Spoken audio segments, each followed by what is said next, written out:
السلام علیکم ورحمۃ اللہ وبرکاتہ۔ محترم ناظرین، حکومت ہند کی جانب سے 21 جون کو ہر سال یوگا ڈے منایا جاتا ہے۔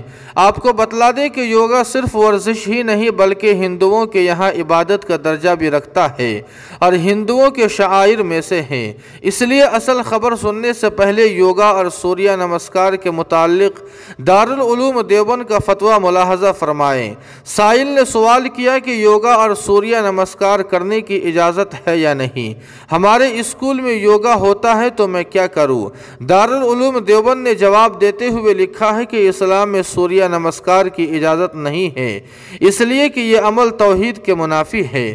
یوگا کا عمل اگر شرکیہ امور پر مشتمل ہو اور اسکول میں اس کو کرنے کی لازمی ہدایت ہو تو ایسے اسکول سے احتراز لازم اور ضروری ہے۔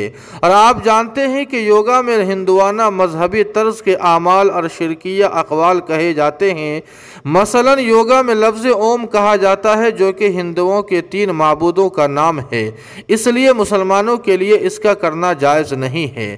اب آئیے ناظرین کرام اصل خبر کی طرف۔ اسکرین پر جس ادارے میں طلبہ کو یوگا کرتے ہوئے آپ دیکھ رہے ہیں، اطلاع کے مطابق یہ مدرسہ عالیہ فرقانیہ اکبری گیٹ لکھنؤ کا منظر ہے، جہاں پر مہمان رسول طلبہ یوگا کر رہے ہیں۔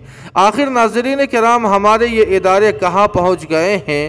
اپنے طلبہ سے یوگا کروا رہے ہیں۔ اس سے زیادہ تکلیف دہ تصویر اور کیا ہو سکتی ہے؟ آج دل خون کے آنسو رو رہا ہے کہ آخر مدارس کے ذمہ داران کہاں پہنچ چکے ہیں۔